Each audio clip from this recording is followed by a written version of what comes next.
Baik, kami dari kelompok 11 kami akan mempresentasikan dengan judul membangun karakter melalui pengabdian, kontribusi mahasiswa teknik informatika bagi masyarakat.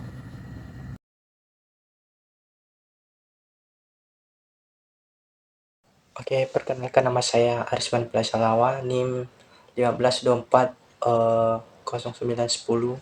Saya akan membahas materi, yaitu bagian pertama itu materi jaringan komputer. Jaringan komputer adalah jaringan sistem yang menghubungkan beberapa perangkat agar dapat saling bertukar data dan informasi. Jaringan komputer juga merupakan sengumpulan dua atau lebih komputer maupun perangkat elektronik lainnya yang saling terhubung melalui media atau komunikasi tertentu, baik dalam menggunakan kabel maupun nirkabel atau wireless, sehingga dapat saling bertukar data, saling berbagi dan bagi sumber daya, dan dapat berkomunikasi dengan satu sama lain.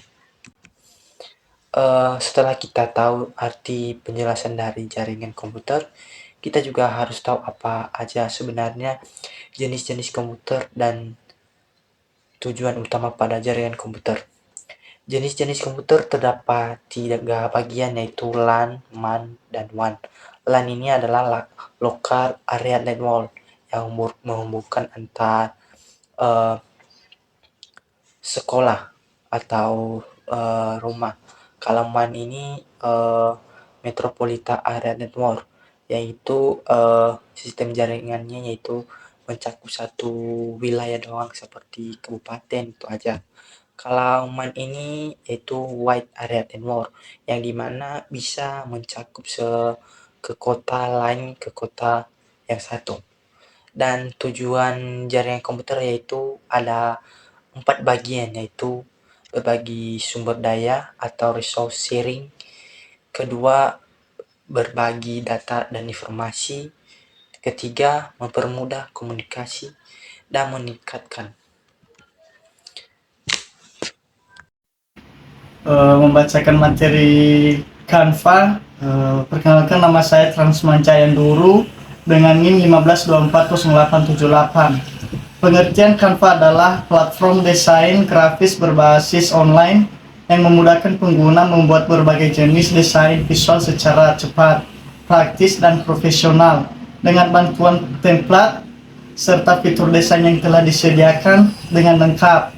Canva juga sangat bermanfaat dalam bidang pendidikan, bisnis, maupun kebutuhan pribadi, dan dapat berfungsi untuk membuat atau menyediakan beberapa hal, misal presentasi, poster, video, brosur, infografis, sertifikat, undangan, CV atau resume, dan konten digital.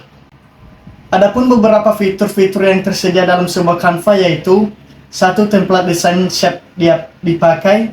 2. Editor foto dan video. 3. Penyimpanan berbasis cloud. 4. Kolaborasi tim. 5. Presentasi interaktif.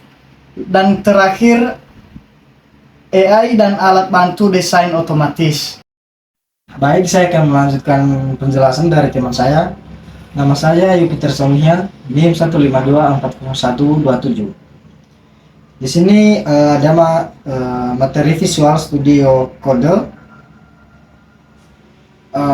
Visual Studio Code ini adalah aplikasi editor kode yang dikembangkan oleh Microsoft untuk membantu program menulis atau mengedit dan mengelola kode program dengan lebih mudah dan efisien.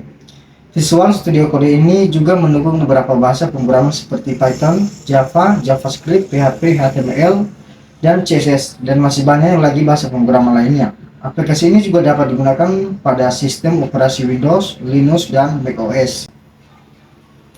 Setelah itu, kita tahu penjelasan dari arti Visual Studio Code. Di sini juga kita harus tahu lebih lanjut apa saja fungsi dari fitur utama dari aplikasi Visual Studio tersebut. Yang pertama, menulis dan mengedit kode program. Yang kedua, membuat aplikasi web, desktop, maupun mobile. Yang ketiga, melakukan debugging atau mencari dan memperbaiki kesalahan program. Yang keempat, mengelola proyek pemrograman. Yang kelima, mengintegrasikan kode dengan sistem kontrol versi seperti Git. Baik, selanjutnya fitur-fitur utama Visual Studio Code yaitu sintas, hinting, yang kedua linting. Baik, yang baik, selanjutnya di sini ada fitur-fitur utama Visual Studio Code.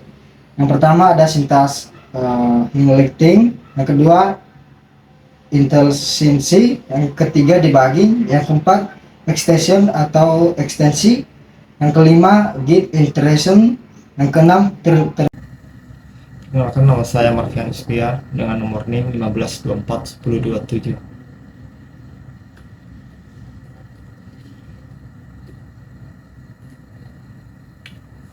Baik, saya akan melanjutkan materi dari teman saya dengan judul materi MongoDB.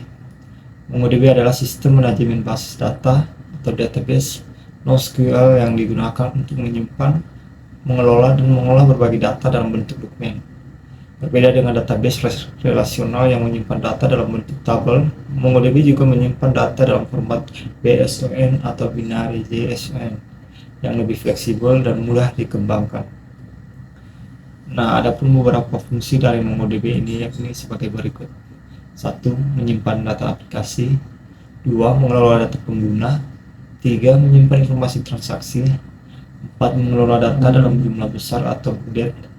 5. Mendukung aplikasi web dan mobile yang membutuhkan database yang fleksibel. Nah, MongoDB ini juga mempunyai karakteristik tersendiri, yaitu 1. Berbasis dokumen atau dokumen oriented. 2. NoSQL database. 3. Skema fleksibel.